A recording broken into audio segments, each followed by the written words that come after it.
2025వ సంవత్సరము ఫిబ్రవరి మాసంలో కన్యా రాశిలో జన్మించినటువంటి వారికి గోచార ఫలితాలు ఎలా ఉన్నాయో తెలుసుకుందాం. కన్యా రాశిలో జన్మించినటువంటి వారికి ఈ మాసంలో ముఖ్యంగా సూర్యుడు 12వ తారీఖు వరకు పంచమ స్థానంలో సంచరిస్తున్నాడు, ప్రతికూలంగా ఉన్నాడు. తదనంతరం షష్టమ స్థానంలోకి ప్రవేశిస్తున్నాడు, అనుకూలంగా ఉన్నాడు. ఇక కుజుడు దశమ స్థానంలో సంచరిస్తున్నాడు, ప్రతికూలంగా ఉన్నాడు. బుధుడు పంచమ షష్టమ స్థానాలలో మిశ్రమంగా ఉన్నాడు. గురువు భాగ్యస్థానంలో సంచరిస్తున్నాడు. కన్యా రాశి వారికి చతుర్థ సప్తమాధిపతి, ఉభయ కేంద్రాధిపతి అయినాడు. అలాంటి గురువు గోచార రీత్యా 9వ స్థానంలో సంచరించడము అనుకూలమైనటువంటి సంచారం కనుక గురు భగవానుడి యొక్క అనుకూలత, అనుగ్రహము ఈ మాసంలో ఉంది. ఇక శుక్రుడు సప్తమ స్థానంలో ప్రతికూలంగా ఉన్నాడు. శనీశ్వరుడు షష్టమ స్థానంలో అనుకూలంగా ఉన్నాడు. రాహువు సప్తమ, కేతువు జన్మస్థానంలో ప్రతికూలంగా ఉన్నారు. ఈ విధంగా గ్రహస్థితి ఉంది. అయితే ఓవరాల్గా మనం చూసినట్టయితే కన్యా రాశి వారికి ప్రధానమైనటువంటి గ్రహాలు గురు, శని అనుకూలంగా ఉన్నారు. రాహు, కేతు ప్రతికూలంగా ఉన్నారు. శుక్రుడు ప్రతికూలంగా ఉన్నాడు. బుధుడు అనుకూలంగా ఉన్నాడు. ఈ విధంగా ఓవరాల్గా మనం చూసినట్టయితే మిశ్రమాధిక ఫలితాలు గోచరిస్తున్నాయి. కనుక 3-4 వారాలలో సమయస్ఫూర్తితో మీరు నిర్ణయాలు తీసుకుంటారు. 3-4 వారాలు మీకు బాగా కలిసి వస్తాయి. ప్రారంభించినటువంటి పనులకు మీకు లాభదాయకమైనటువంటి ఫలితాలు గోచరిస్తున్నాయి. ఇక ఆర్థికపరమైనటువంటి ఇబ్బందుల నుండి విముక్తులవుతారు. స్నేహితుల మూలకంగా మీకు కొంత కలిసి వస్తుంది. అయితే పూర్వం ఉన్నటువంటి సమస్యలకు ఈ మాసంలో కొన్ని పరిష్కారం లభిస్తుంది. ఆస్తుల విషయంలో ఉన్నటువంటి తగాదాలు దూరమవుతాయి. ఉద్యోగస్తులు ఆఫీసులో సంతృప్తిగా ఉంటారు.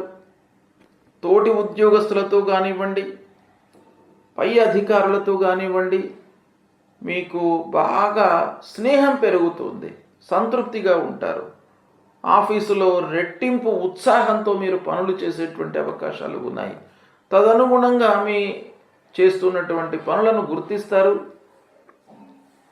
ప్రమోషన్ లభించేటువంటి అవకాశాలు ఉన్నాయి. ఇంక్రిమెంట్స్ వస్తాయి. ఉన్నతమైనటువంటి పనులను మీకు అప్పచెప్పే అవకాశాలు కూడాను ఉన్నాయి.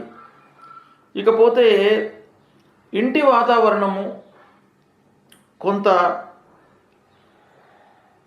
చర్చలకు, మానసిక ఇబ్బందులకు కొంత దారి తీసేటువంటి అవకాశాలు ఉన్నాయి. కాబట్టి ఇంటిలో అనవసరమైనటువంటి చర్చలకు తావివ్వకండి. మీకు అవసరం అనుకుంటేనే ఆ విషయం గురించి భార్య, పిల్లలు, కుటుంబ పెద్దలతో చర్చించండి. లేని పక్షంలో దాన్ని ఇగ్నోర్ చేయండి. అనవసరంగా మనము ఆ చర్చించుకుంటూ కూర్చున్నట్టయితే వాదము పెరిగిపోవడము, వాదోపవాదాల మూలకంగా మనం ఇబ్బందులను కొని తెచ్చుకున్న వాళ్ళం అవుతాము. కనుక అలాంటి వాటి నుండి మీరు దూరంగా ఉండండి. నలుగురిలో మంచి పేరును సంపాదిస్తారు. ఇకపోతే ఆరోగ్య సమస్యలు కొంత మంత్ ఎండింగ్లో ఒక పక్కన కనబడుతున్నాయి. కనుక మీరు కొంత జాగ్రత్తగా ఉండండి. స్నేహితులు, బంధువులతో సత్సంబంధాలు ఉంటాయి. సమాజంలో ఉన్నటువంటి పేరు ప్రఖ్యాతుల మూలకంగా పనులు నెరవేరుతాయి. కార్యసాఫల్యత గోచరిస్తుంది. నిర్మాణ కార్యక్రమాలు చేపడతారు. భూములను కొనుగోలు చేయడము, వాహనాన్ని కొనడము, ఇలాంటివి మీరు చేపట్టేటువంటి అవకాశాలు బాగా కనబడుతున్నాయి. సాహసించి పనులు చేయకుండా కొంత సంయమనంతో ఉన్నట్టయితే మీకు అనుకూలమైనటువంటి ఫలితాలే ఎక్కువగా ఉన్నాయి. ఇక ఉద్యోగస్తులకు స్థానచలనం గోచరిస్తుంది. అది కూడాను మీకు అనుకూలమైనటువంటి ప్రాంతాలకే, అనుకూలమైనటువంటి స్థలంలో మిమ్మల్ని నియోగించడం అనేటువంటిది జరిగే అవకాశాలు ఉన్నాయి. ఇంటికి కావలసినటువంటి వస్త్ర వస్తువులను కొనడంలో కొంత జాప్యం జరిగినా కూడాను కావలసినటువంటి వస్తువులను తప్పకుండా మీరు కొనుగోలు చేస్తారు. సాహిత్య, సినిమా, మీడియా రంగంలో ఉన్నటువంటి వారికి అనుకూలంగా ఉంది ఈ మాసం. వాళ్లకు మంచి గుర్తింపు లభిస్తుంది, ఆదాయం కూడాను పెరుగుతుంది, కొత్త అవకాశాలు కూడాను వస్తాయి. ఆర్థికంగా బాగా నిలదొక్కుంటారు. ఈ మాసంలో మీకు ఆర్థికపరమైనటువంటి సమస్యలు లేవు. కొత్త పనులపై మనస్సు నిలుపుతారు. కొత్తవి ప్రారంభించాలి అనేటువంటి ఒక ఉత్సుకతో ఉంటారు. అయితే ఈ మాసంలో ముఖ్యంగా రాహువు కేతువు ప్రతికూలంగా ఉన్నాడు. రాహువు కేతువు ప్రతికూలంగా ఉండడం మూలకంగా మీకు వ్యాపారము, పార్ట్నర్షిప్లో చేస్తున్నటువంటి వారికి కొంత ఇబ్బందులు, భార్యాభర్తలకు అనవసరమైనటువంటి వాగ్వివాదాలు రావడము, మానసికంగా ఇబ్బందులకు గురి కావడము, అనవసరమైనటువంటి ఆలోచనలకు ప్రాధాన్యత ఇవ్వడము, ఇలాంటివి కొన్ని ముందుకు వచ్చే అవకాశాలు ఉన్నాయి. కాబట్టి రాహు కేతువులకు మీరు తప్పకుండా పరిహారం చేసుకోండి. అమ్మవారి దేవాలయానికి వెళ్ళండి.